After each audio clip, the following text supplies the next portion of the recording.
Hello students, welcome back to your channel knowledge path by Sakshi. आज हम Excel के कुछ बहुत ही पावरफुल और यूजफुल फंक्शंस के बारे में बात करेंगे,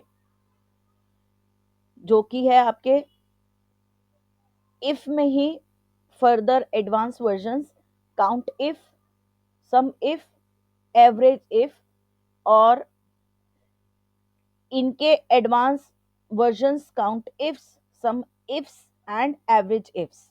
ये फंक्शंस आपके एक्सेल के काम को तेज और आसान बना देंगे। तो चलिए बिना देर किए शुरू करते हैं आज की इस क्लास को। ठीक है, तो सबसे हमारा जो पहला फंक्शन है that is count if. Count if हमें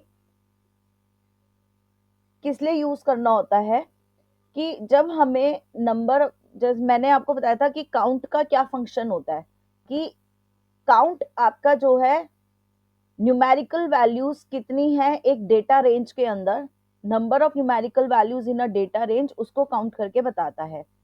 ठीक है, तो काउंट इफ क्या करेगा कि अगर उस न्यूमेरिकल वैल्यूज को आपको किसी स्पेसिफिक कंडीशन के साथ काउंट करना है, तो काउंट इफ का फंक्शन जो है वो यूज होता है। काउंट इफ फंक्शन का यूज हम किसी स्पेसिफिक कंडीशन को मैच करने वाले सेल्स को काउंट करने के लिए यूज करते हैं। ठीक है, तो इसमें ये हमारा एक डेटा है, ये मैंने एक ऐसी सैंपल डेटा यहाँ पे आपके लिए लिया है। अब हमें इसमें क्या करना है, मान लीजिए कि आपके पास एक स्टूडेंट लिस्ट है और आपको पता करना है कि कितने स्टूडेंट्स का ग्रेड ए है। ठीक है, ये हमारी स्टूडेंट लिस्ट है और हमें ये पता करना है कि कितने स्टूडेंट्स का ग्रेड क्या है, ए है। तो यहाँ पर कंडीशन है कि ग्रेड ए है और हमें उन्हीं स्टूडेंट्स को काउंट करना है कि जिनका ग्रेड ए है। तो इस कंडीशन में हम क्या करेंगे, काउंट इफ, तो equals to count if bracket start. ठीक है, आपको पहले रेंज देनी है, रेंज आपकी कि जिसको आपको काउंट करना है। ठीक है, जिसके अंदर वो आपका क्राइटेरिया काउंट करेगा।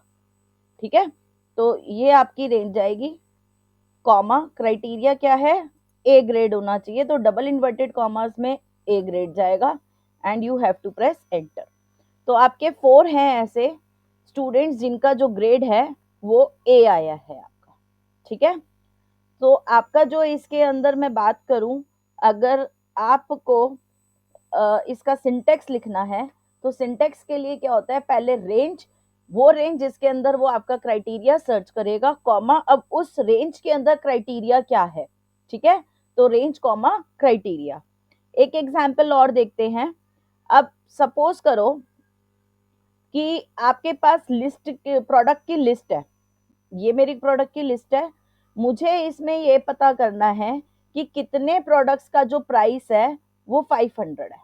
ठीक है, इस कितने प्रोडक्ट्स का जो प्राइस है वो 500 है। कौन कौन से प्रोडक्ट नहीं पूछे, कितने प्रोडक्ट का प्राइस 500 है, मतलब 500 वाली रेंज में मेरे पास कितने प्रोडक्ट है, अगेन वो काउंट करना है तो कंडीशन के साथ, इसलिए मैंने क्या कर दिया, काउंट इफ। अब मेरे को अपनी प्राइस की रेंज सेलेक्ट करनी पड़ेगी, मैंने प्राइस की रेंज सेलेक्ट करी, कॉमा अब क्या है उसमें प्राइस क्या है 500, तो मैंने 500 डाल के ब्रैकेट क्लोज किया, एंटर किया, तो ये आ गया 3। तो आपके पास ऐसे 3 प्रोडक्ट्स हैं जिनका प्राइस जो है 500 है। ठीक है, आई होप आपको ये क्लियर हो गया होगा कि काउंट इफ का फंक्शन हम कहाँ पे यूज करते हैं। काउंट इफ का जो फंक्शन होता है, जब आपको एक स्पेसिफिक कंडीशन के साथ नंबर ऑफ सेल्स को काउंट करना होता है, तब हम काउंट इफ का यूज करते हैं। ठीक है, सेम पैटर्न में आपका आता है सम इफ। सम इफ क्या होता है कि जब आपको किसी पर्टिकुलर कंडीशन के साथ किसी रेंज का सम करना है। ठीक है, पर्टिकुलर कंडीशन के साथ किसी रेंज का सम करना है, तो हम क्या यूज करते हैं, सम इफ। जैसे फॉर एग्जांपल इसी डेटा शीट के अंदर ये सेल्स का जो हमारा डेटा है, ठीक है, सेल्स डेटा के अंदर अब मुझे ये पता करना है कि दिल्ली की टोटल सेल्स क्या है।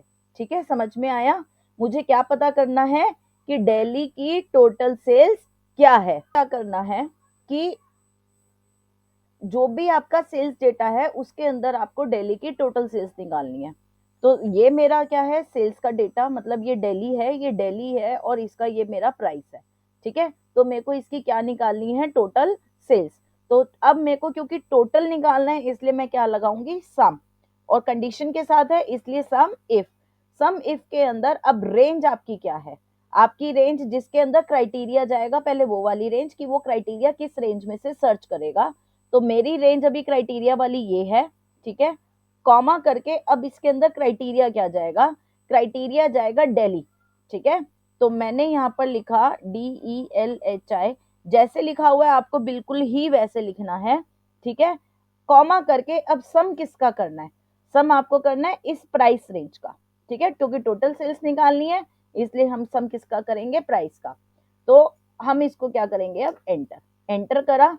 तो जो दिल्ली की सेल्स है अगर मैं उसकी बात करूं तो 3300 है दिल्ली की टोटल सेल्स, ठीक है। अब अगर आप इसमें से छाटोगे तो अब आपको ये डिफिकल्ट हो जाता, दिल्ली का अलग करना पड़ता, फिर उसके बाद टोटल करना पड़ता। तो सम इफ आपका क्या करता है, कंडीशन के साथ उस पर्टिकुलर कंडीशन के हिसाब से आपको टोटल करके दे देगा। तो आपको मैं इसमें दोबारा से ये बता दूं कि ये फॉर्मूला में क्या है, पहले आपका आएगा रेंज वो वाली रेंज जिसमें से उसको क्राइटेरिया सर्च करना है, ठीक है। तो रेंज कॉमा क्राइटेरिया, अब जो ये आपने रेंज सेलेक्ट करी है इस रेंज के अंदर उसको क्राइटेरिया क्या देखना है, मैंने कहा दिल्ली देखना है डबल इन्वर्टेड कॉमर्स में बिकॉज इट्स अ टेक्स्ट। तो और अब सम किसका करना है, वो वाली रेंज, तो सम मुझे करना है प्राइस का, तो इसलिए मैंने उसको क्या कर दिया, ये प्राइस वाली रेंज उसको दे दी।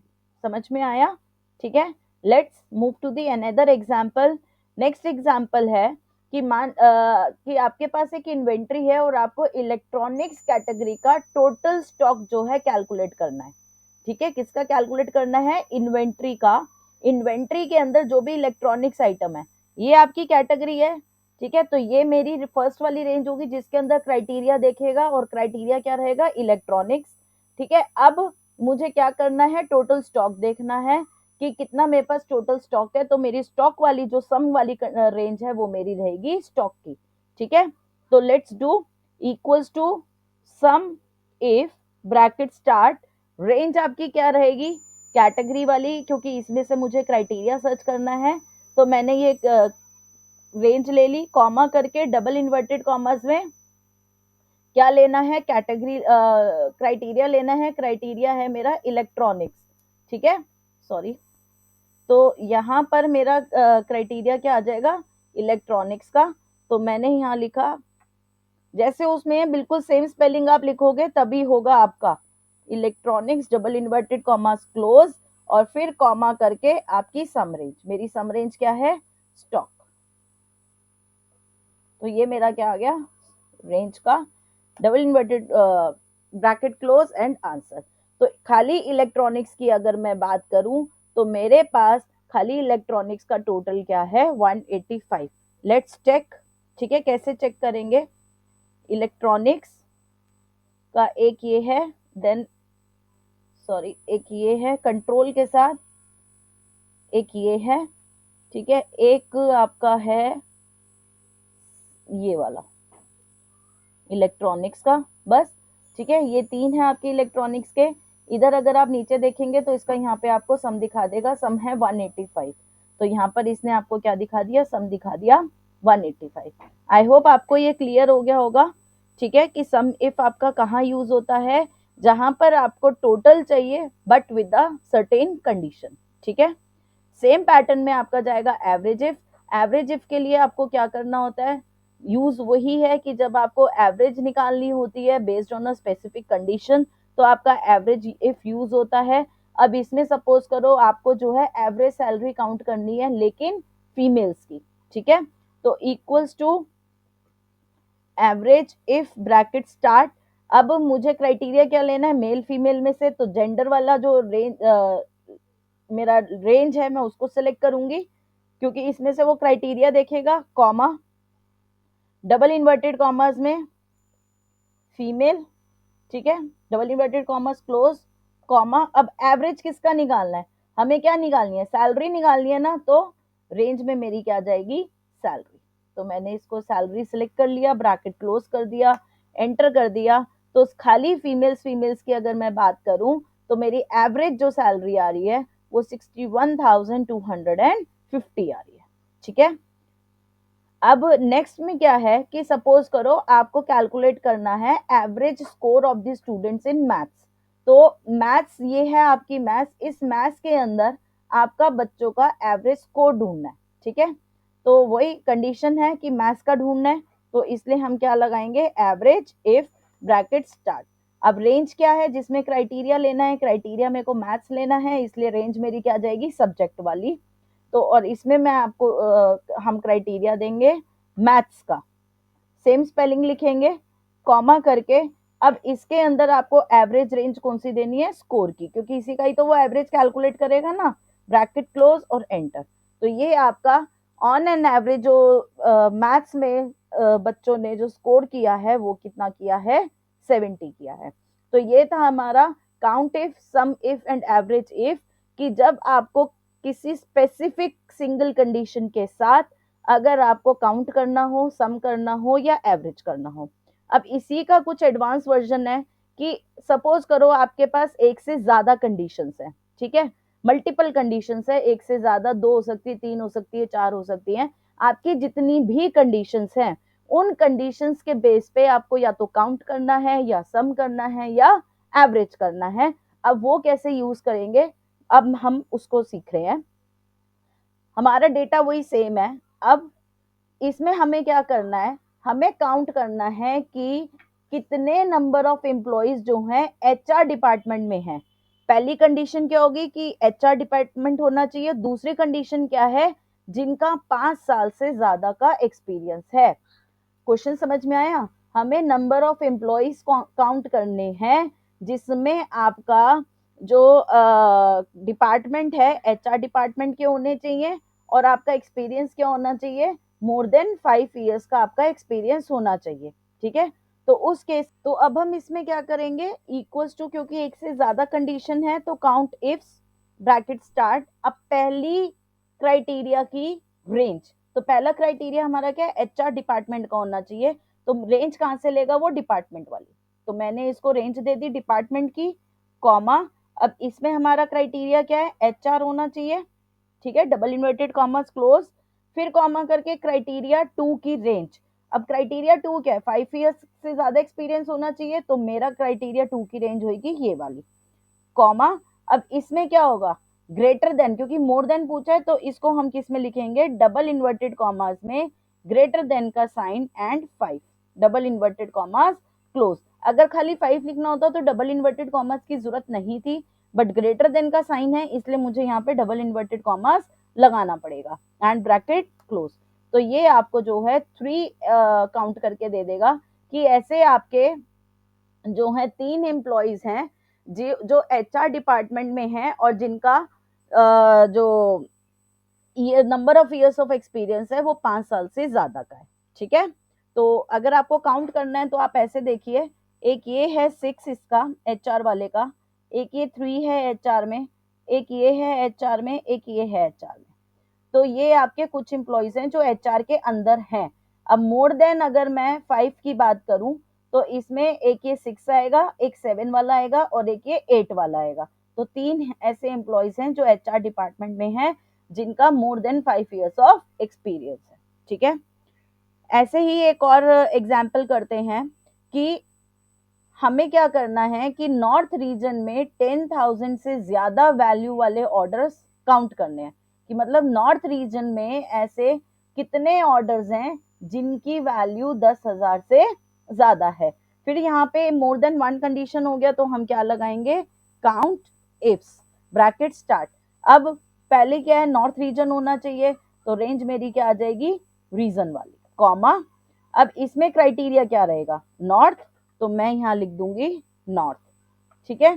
फिर कॉमा, अब कंडीशन 2 क्या है, ग्रेटर देन 10,000 होना चाहिए, तो मेरी ऑर्डर वैल्यू ग्रेटर देन 10,000 की रेंज ये जाएगी, ठीक है, कॉमा। अब इसके अंदर मुझे क्राइटेरिया लगाना है डबल इन्वर्टेड कॉमर्स में, greater then 10,000, double inverted commas close, ठीक है, और ब्रैकेट क्लोज एंड एंटर। तो आपके ऐसे सिर्फ 2 ही ऑर्डर वैल्यू हैं नॉर्थ रीजन के अंदर जिनकी वैल्यू ग्रेटर देन 10,000 है, ठीक है। Now some ifs, sum ifs वही जब एक से ज्यादा कंडीशन है एंड आपको टोटल निकालना हो तो आप क्या करेंगे, ठीक है। सपोज करो, इसका एक एग्जांपल देखते हैं सम इफ्स का, कि अगर हमारे इस डेटा में हमें ये कैलकुलेट करना है कि मुंबई की कितनी टोटल सेल्स हैं जो आपकी सेल्स 500 से ज्यादा है, ठीक है, हमें उसको टोटल करना है। तो इक्वल्स टू, अब दो कंडीशन है, सम इफ्स ब्रैकेट स्टार्ट, सम किसका करना है, सेल्स का, तो ये मेरी सेल्स आ गई, कॉमा क्राइटेरिया रेंज वन क्या है कि मेरी इसमें से मुझे देखना है मुंबई, तो कॉमा करके, अब या तो आप डबल इन्वर्टेड में मुंबई सेलेक्ट कर सकते हो या मैं यहाँ से भी मुंबई जो है सेलेक्ट कर सकती हूँ, कोई प्रॉब्लम नहीं है, ठीक है, कि स्पेलिंग मिस्टेक ना हो इसलिए मैंने वही लिखा हुआ जो है सेलेक्ट कर लिया, कॉमा। अब आपका जो है क्राइटेरिया रेंज टू क्या है कि आपकी जो सेल्स है 500 से ज्यादा होनी चाहिए, तो ये मेरी क्राइटेरिया रेंज है, कॉमा इसमें मेरा क्या होगा, डबल इन्वर्टेड कॉमर्स में greater then 500 double inverted commas close and bracket close. तो जब आप इसका टोटल करोगे तो ये आपका टोटल आ गया 2500, ठीक है, मतलब मुंबई के अंदर जो आपकी सेल्स हुई है 500 से ज्यादा, वो उसका टोटल कितना है 2500, ठीक है। अब सेम वे में आप यहाँ पर देखिए कि आपको उन प्रोडक्ट्स का टोटल प्राइस निकालना है जिनका स्टॉक 50 से ज्यादा है, लेकिन वो इलेक्ट्रॉनिक आइटम्स होनी चाहिए, मतलब इलेक्ट्रॉनिक आइटम्स में हमें टोटल प्राइस कैलकुलेट करना है जिनकी स्टॉक वैल्यू जो है 50 से ज्यादा है, सिर्फ लेकिन इलेक्ट्रॉनिक्स की, ठीक है। तो equals to sum ifs bracket start, sum range क्या निकालना है आपको, टोटल प्राइस, ठीक है, टोटल प्राइस अगर आपको कैलकुलेट करना है तो ये हमारा प्राइस है, ये मैंने प्राइस की रेंज ले ली, कॉमा करके, अब आपको क्या निकालना है कि आपका इलेक्ट्रॉनिक रेंज वन क्या है, इलेक्ट्रॉनिक्स होना चाहिए, तो मेरा क्या जाएगा, कैटेगरी इलेक्ट्रॉनिक्स, कॉमा, अब इसके अंदर रेंज क्राइटेरिया वन, तो इसमें मेरा है इलेक्ट्रॉनिक्स, मैंने वहीं से सिलेक्ट कर लिया, कॉमा करके, आप यहाँ फॉर्मूला बार में भी देख सकते हो। अब आपका क्या जाएगा, रेंज टू, रेंज टू क्या है, स्टॉक, स्टॉक आपका क्या होना चाहिए, 50 से ग्रेटर होना चाहिए ना, इसलिए रेंज टू मेरी क्या होगी, स्टॉक, कॉमा करके, अब ये मेरा क्या होना चाहिए, greater than 50 double inverted commas close bracket close and enter. तो जैसे ही आप एंटर करोगे 2500 आ गया। अगर आप दोबारा फॉर्मूला देखें, देखो मैं इसको थोड़ा सा एक बारी स्क्रीन को छोटा करती हूँ सो डेट आपके पास जो है डेटा भी आ जाए साथ ही साथ, ठीक है, आई होप अब ये आपको विजिबल होगा। F2 करते हैं, पहले ये आपसे मांग रहा है सम रेंज, सम रेंज क्या है, मुझे क्या निकालना है, टोटल प्राइस, तो ये मेरा टोटल प्राइस है, ठीक है। नाउ अब आगे ये आपसे क्या पूछता है, क्राइटेरिया रेंज वन, अब मेरा पहला क्राइटेरिया क्या है कि वो इलेक्ट्रॉनिक्स होना चाहिए, तो मेरी रेंज भी क्या जाएगी, कैटेगरी की, तो ये मेरी रेंज वन हो गई, ठीक है। अब इसके अंदर मेरा क्राइटेरिया क्या जाएगा, इलेक्ट्रॉनिक्स, तो मैंने ये इलेक्ट्रॉनिक्स को सिलेक्ट कर लिया, ठीक है। फिर कॉमा करके रेंज टू, मतलब क्राइटेरिया टू क्या है मेरा, स्टॉक होना चाहिए, तो इसलिए मेरी रेंज क्या होगी, स्टॉक होगी, ठीक है। फिर कॉमा करके, अब इस स्टॉक के अंदर मेरा क्राइटेरिया क्या है कि ग्रेटर देन 50 होना चाहिए, तो मैंने ये यहाँ पर लगा दिया ग्रेटर देन 50, ठीक है। तो ग्रेटर देन 50 लगाने के बाद ब्रैकेट क्लोज करके आपका क्या आंसर आया, 2500। आई होप आपको ये क्लियर हो गया होगा सम इफ्स का। Now average ifs, average ifs क्या करते हैं कि वही मल्टीपल कंडीशंस के ऊपर अगर आपको एवरेज कैलकुलेट करना हो तो एवरेज इफ्स का यूज होता है। अब सपोज करो कि साइंस सब्जेक्ट में उन स्टूडेंट्स का एवरेज निकालना है जिनके 80 से ज्यादा मार्क्स है, ठीक है, तो equals to average ifs bracket start, अब आपको एवरेज किसका निकालना है, मार्क्स का, ठीक है, तो मेरा यहाँ पे क्या जाएगा, एवरेज मार्क्स मतलब स्कोर, ठीक है, तो ये मैंने एवरेज की रेंज ले ली, कॉमा करके, अब क्राइटेरिया वन क्या है, तो मेरा सब्जेक्ट क्या होना चाहिए, साइंस, तो मेरा पहले क्राइटेरिया की रेंज वन क्या है, सब्जेक्ट, और इसके अंदर मेरा कॉमा करके क्राइटेरिया क्या है, साइंस, ठीक है। फिर कॉमा करके अब मेरी क्राइटेरिया रेंज टू क्या है कि मार्क्स क्या होने चाहिए, मोर देन 80 होने चाहिए, तो ये मेरी इसकी क्राइटेरिया टू की रेंज जाएगी, ठीक है, कॉमा, अब इसमें मेरा क्राइटेरिया क्या जाएगा, more than 80 double inverted commas close bracket close and enter. तो ये आपके जो साइंस के अंदर जिन्होंने 80 से ज्यादा स्कोर किया है उनका एवरेज कितना है, 91। ठीक है। अब ऐसे ही एक सिमिलर एग्जांपल है कि मान लीजिए आपका जो है हल्का सा नीचे जाते हैं हम, हाँ, कि मान लीजिए आपको आईटी डिपार्टमेंट में 3 साल से ज्यादा का एक्सपीरियंस वाले एम्प्लॉयज की एवरेज सैलरी जो है कैलकुलेट करनी है। अब इसमें अगर मैं बात करूं आपकी, तो आपके पास यहाँ पर कंडीशन क्या है कि पहली कंडीशन तो ये कि डिपार्टमेंट आपका क्या होना चाहिए, आईटी डिपार्टमेंट होना चाहिए। और दूसरी कंडीशन क्या है कि more than 3 years of experience होना चाहिए। यही दूसरी कंडीशन है, उसका हमने क्या कैलकुलेट करना है, एवरेज सैलरी। ठीक है, तो एवरेज रेंज जो आपकी जाएगी वो सैलरी जाएगी। ठीक है, फर्स्ट क्राइटेरिया रेंज आपकी क्या जाएगी, डिपार्टमेंट जाएगी, उसके अंदर क्राइटेरिया क्या जाएगा, आईटी जाएगा। सेकंड आपकी रेंज क्या जाएगी, एक्सपीरियंस वाली। ठीक है, अब इसमें क्राइटेरिया क्या जाएगा, मोर देन 3। तो बस लिख दीजिए और आपका आ जाएगा। तो equals to averages bracket start, average range क्या था हमारा, सैलरी था, तो चलो सैलरी लेते हैं, इसकी मुझे एवरेज निकालनी है। ठीक है, कॉमा करके अब क्राइटेरिया रेंज 1 क्या है मेरा, कि मेरा डिपार्टमेंट होना चाहिए, डिपार्टमेंट में से छांटेगा वो। अब इसके अंदर क्राइटेरिया क्या है कि आईटी होना चाहिए, मैंने यहाँ से सिलेक्ट कर लिया। फिर कॉमा करके रेंज रेंज 2 क्या जाएगी मेरी, अब उसने बोला एक्सपीरियंस का, तो मेरा रेंज 2 क्या जाएगा, एक्सपीरियंस का। कॉमा अब इसके अंदर क्राइटेरिया क्या जाएगा कि एक्सपीरियंस क्या होना चाहिए, डबल इन्वर्टेड कॉमर्स में greater then 3, double inverted commas close और ब्रैकेट क्लोज एंड एंटर। तो ऐसे आपकी जो आईटी में एम्प्लॉयज जिनका एक्सपीरियंस 3 साल से ज्यादा है उनकी एवरेज सैलरी क्या है, 52,500। आई होप आपको ये जो है क्लियर हो गया होगा कि कैसे sum if, average if, count if and इनके advance version sum if, count ifs and average ifs जो है वर्क करते हैं। ठीक है, तो आज के एक्सेल के फंक्शंस में हमने कुछ बेसिक और कुछ एडवांस फंक्शंस को डिटेल्स में समझा है। ये फंक्शन आपके डेटा एनालिसिस टास्क को आसान कर सॉरी टास्क को आसान करना और तेज बना देते हैं। ठीक है, अगर आपको ये वीडियो पसंद आया हो तो इसे लाइक करें और नॉलेज पाथ बाय साक्षी को सब्सक्राइब करना ना भूलें। तब तक के लिए keep learning, keep growing and thank you. Bye bye.